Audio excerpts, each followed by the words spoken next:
નખત્રાણા તાલુકાના નેત્રા ગામે આવેલ પ્રાથમિક આરોગ્ય કેન્દ્રમાં ઓક્સિજન અભાવે દર્દીના મોતની ઘટના બાદ ઘેરા પ્રત્યાઘાત પડ્યા હતા. સ્થાનિકોમાં ભભૂકતા આક્રોશ વચ્ચે આરોગ્ય તંત્ર પર દોડતું થયું હતું.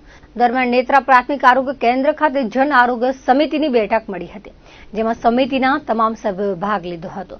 આ બેઠકમાં નેત્રા પીએચસીમાં એમબીબીએસ તબીબની માંગણીનો પુનરોચ્ચાર કરવામાં આવ્યો હતો. નેત્રા આરોગ્ય કેન્દ્રમાં ફરજ બજાવતા તમામ કર્મીઓના નામ, હોદ્દા અને સંપર્ક નંબર લગાડવા નેત્રા પીએચસીની એમ્બ્યુલન્સ જે 108 સેવામાં સોંપાઈ છે તેને પરત લાવવા ડિસ્ટ્રિક્ટ મિનરલ ફાઉન્ડેશન દ્વારા નેત્રા પીએચસીને ફાળવવામાં આવેલ એમ્બ્યુલન્સ વાહન 108 સેવામાંથી પરત નેત્રા પ્રાથમિક આરોગ્ય કેન્દ્રને સુપરત કરવા સહિતના મુદ્દે મંત્રણા કરવામાં આવી હતી. ગ્રામજનો દ્વારા નેત્રામાં ચાર્જમાં રહેલ ફાર્માસિસ્ટના બેદરકારી ભર્યા વર્તનને લઈ નેત્રાથી અન્યત્ર હટાવવા રજૂઆત કરાઈ હતી. ગ્રામજનોના જણાવ્યા અનુસાર THOએ કર્મચારીને અન્યત્ર ખસેડવાની ખાતરી આપી હતી.